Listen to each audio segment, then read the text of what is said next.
Now, I'm not entirely sure how I'm going to crawl my way out of this. I felt the last video I was finishing off as a kind of completion conclusion to this playlist. And then I've gone back to the spreadsheet we're working on and realized that I had missed something. And it's something which I would have to do at the end of this whole process. So I haven't got the sequence wrong here.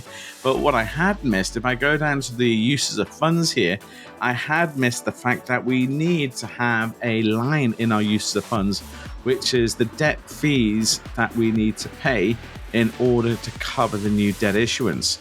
Now, this will create a problem for us, but let me illustrate the problem for you so you can see it firsthand here. So tranche by tranche, it's quite nice to say, okay, I've raised some senior A, I've got some debt fees there. We'll keep the debt fees at 2% across the loan spectrum, just keep life a little bit easier. You can obviously go through line by line and do the debt fee calculation yourself. But if I press F4 there, it'll allow me to copy down that equation so I can see the debt fees per tranche. And I could even add all of those debt fees up. And we get to a figure there of 1,071. Let me put some sum lines on there. And what I have to do is I need to raise some funding in order to pay for these debt fees. So this is part of the uses of funds. So that 1,071, I'm going to copy it and I'm going to come down. Let me see, make sure we can still see it. And I'm going to put my cursor there in row 48. Control-Alt-V, lovely little shortcut, takes me down to Paste Special. And then I'm going to hit L, which is bottom left-hand corner. You'll see Paste Link. And it creates a link, and then it will create a problem. So I hit L, and then I get this menu pops up. And I think most people don't even read it. They just think, oh, there's a button there that says OK. If I press OK, everything will be OK. But what we've done here is we've actually created a circularity, because when we have the debt fees feeding into the uses of funds, it affects the uses of funds.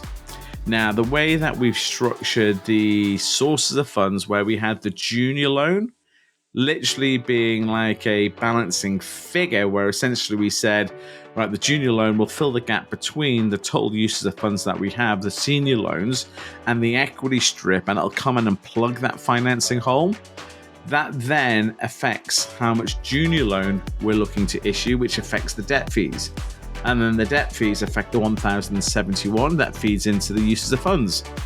Now that then affects the junior loan, and we start going round and round in circles. And Excel's beautifully visualizing this for us in these little blue arrows that we have. Now, what we could do is we could turn the model over to Excel and say, essentially, listen, we've got this problem. Excel, will you just run a whole bunch of iterations and find an appropriate number that kind of plugs our model? And this is turning on iterations, which is what a lot of people will do when they're hit with the circularity.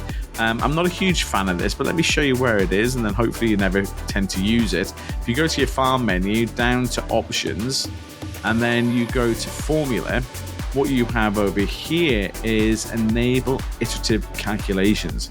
Now, if you switch that on, Excel's going to run 100 iterations, although we can change that number, and it's going to keep plugging numbers into that formula until it finds balance. And once it finds balance, it will stop. And it will recalculate those reiterations on every keystroke you run in your model. If you introduce new circularity by accident because you've done some poor modeling elsewhere, Excel's just going to swipe that to one side and find you a good number, or a good number is the wrong word. It's going to find you a number that plugs that hole. And that is the problem when you've got circularity. I know some people are a little bit more relaxed about it than I am, but there are enough people who I hugely respect who will also take the view that circularity is not a good thing to have in your model. You've lost control of it. It's volatile. It's recalculating on every keystroke. It's slowing down the processing speed. You can lead to having problems with running sensitivity analysis and scenario analysis. It's a bundle of problems all just wrapped up into this one issue.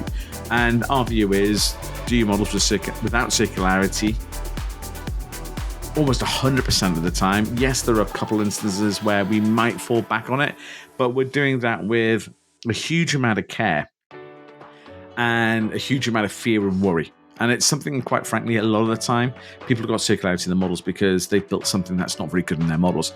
And we can get around this in this model. We don't have to have circularity on debt fees.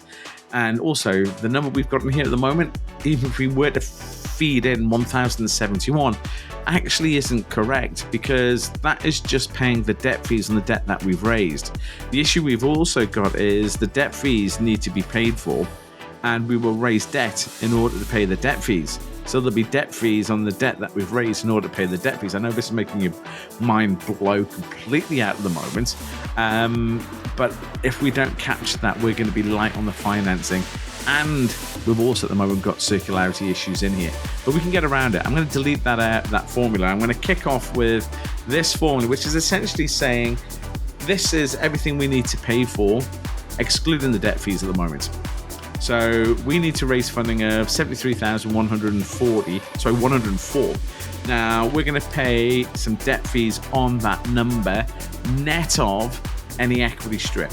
So if I take out the equity strip, essentially we're left with how much debt we're going to issue. Now I'm just going to multiply that net figure by the debt fees, so 2%. So let me come back down again. That gives me the kind of rough and ready debt fee calculation that we had before, because we recognize the 1,071. But what we've also got to recognize is we've got to pay debt fees on the debt we've raised in order to pay the debt fees. And so the way we do that is we essentially have to gross up this calculation by 2% effectively. So we're going to take that whole calculation and divide it by 1 minus the debt fees. And then I'm going to close the bracket, and I can see the right answer up here in the top right hand corner in column P. I need to pay for debt fees worth 1,093 because we've got this new use of funds feeding into the sources, which is not quite getting the right answer out in the calculation in row 48. So I'm going to press enter there, and I get to 1,093, which is the debt fees that I was looking for, because what I've done there is I've essentially done this potentially circular calculation by using numbers that are pre the circularity calculation. And so what I'm able to do is build up a number prior to the impact of this circularity, calculate the debt fees, and then gross it up for the debt fees to get myself back to the right number. So that's something which is quite an elegant piece of coding. It's something that you see wrong time and again in debt models. And if there's going to be a circularity issue in a leveraged finance model, it's either going to be here and it's going to be when people calculate their interest conventions on things like average balance or closing balance, and they've got repayments in there, and they start getting they start getting circularity on the interest calculation.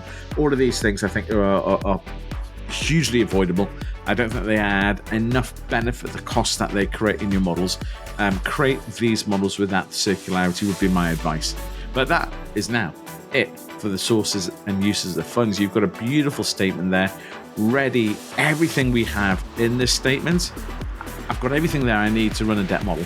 Build a debt model, whether it's 4 tranches of debt or 50 tranches of debt. I'm going to run it through there, and it's going to be relatively easy. Bit of admin modeling to do, little bit of cleverness in putting together the first tranche of debt, but then we're just going to hit repetition and repetition and repetition, and you'll see these videos up on the platform if you just go and search for debt modeling. See you soon. Thanks for listening.